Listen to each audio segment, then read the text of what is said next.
शिरडी साईं बाबा मंदिर न केवल एक धार्मिक स्थल है, बल्कि यह भक्तों के लिए एक ऐसा स्थान है जहां श्रद्धा और सबूरी का संदेश हर कोने में गूंजता है। यह मंदिर साईं बाबा की पवित्र धरती शिरडी में स्थित है, जो महाराष्ट्र के अहमदनगर जिले में आता है। आइए आज हम लोग इस पावन स्थल के इतिहास और महत्व को समझते हैं।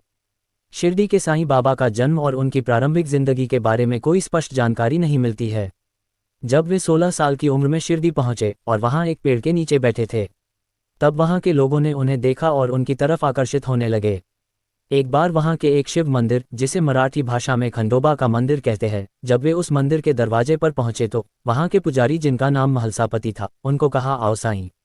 तब से शिरडी में उन्हें सब लोग साईं बाबा कहने लगे। साईं का मतलब आत्मा होता है और बाबा आत्मस्वरूप ही हैं। बाबा सर्वव्यापक हैं, उन्हें सभी के अंतःकरण में क्या है वह ज्ञात रहता है। बाबा एक ही समय में कई जगह प्रकट हो सकते हैं और वे आज भी अपने भक्तों के कल्याण या मार्गदर्शन के लिए अलग अलग रूपों में प्रकट होते रहते हैं। इस तथ्य का मैं स्वयं कई बार अनुभव कर चुका हूँ। केवल आपके आत्मा की शुद्धि और बाबा में सच्ची श्रद्धा भक्ति होनी चाहिए। जिन्होंने साईं बाबा को जाना है, उनके लिए साईं सब कुछ है। माता, पिता, गुरु और भगवान सब रूपों में साईं अपने भक्तों का रक्षण और मार्गदर्शन करते हैं। साईं समाधि मंदिर के पीछे एक मीठे नीम का पेड़ है, जहां से साईं बाबा ने 5 ज्योति प्रकट की थी। साईं बाबा उस जगह को गुरुस्थान कहते थे और आज भी वह गुरुस्थान के रूप में है।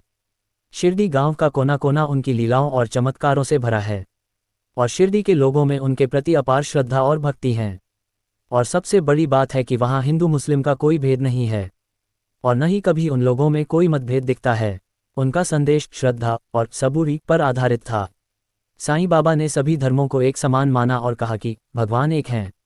इसलिए वे हर समय कहते थे, सबका मालिक एक। उन्होंने हमेशा करुणा, दया और मानवता की सेवा को प्राथमिकता दी। उनके उपदेश और चमत्कार लोगों को ये सिखाते हैं कि सच्चे भक्त के लिए जाति, धर्म या समाज कोई भेद नहीं होना चाहिए। पूरा विश्व में हम सब एक ही ईश्वर के संतान हैं। यही कारण है कि बाबा के भक्त विदेशों में भी हैं और आज भी वहां के लोगों को बाबा के दर्शन और प्रेरणा मिलते रहते हैं। साईं बाबा शिरडी में अपने जीवन के आखिरी दिन तक यहीं रहे। साईं बाबा का महासमाधि दिवस 15 अक्टूबर 1918 को दशहरे के दिन हुआ। इसके बाद उनके अनुयायियों ने उनकी समाधि को मंदिर में बदलने का विचार किया।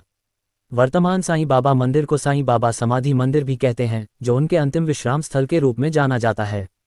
मंदिर का निर्माण एक स्थानीय व्यवसायी गोपालराव बूटी द्वारा किया गया था। इसे पहले बूटीवाड़ा कहा जाता था। साईं बाबा ने खुद भी इस जगह को अपना घर कहा था। उनकी समाधि संगमरमर से बनी है और उनके ठीक ऊपर बाबा की एक पवित्र मूर्ति स्थापित है।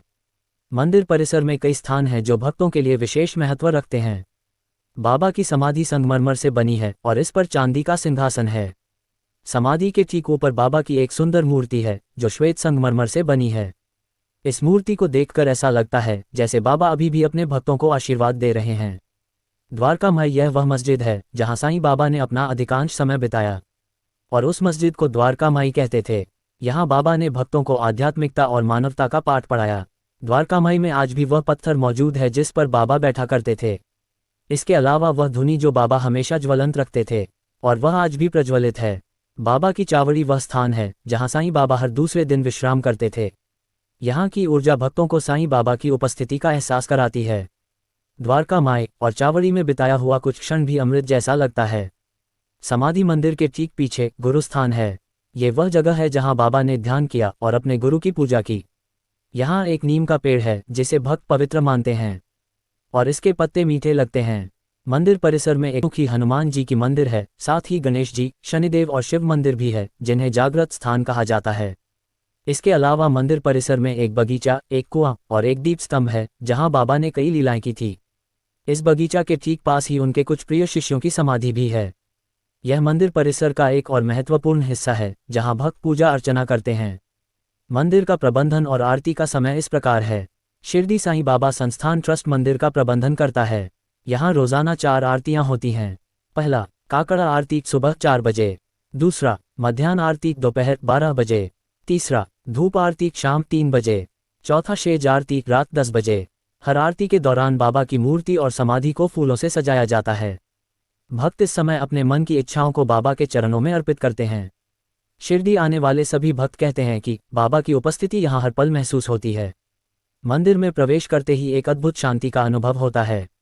मंदिर में भक्तों के लिए कुछ नियम बनाए गए हैं ताकि सभी लोग साईं बाबा के दर्शन शांतिपूर्वक कर सकें।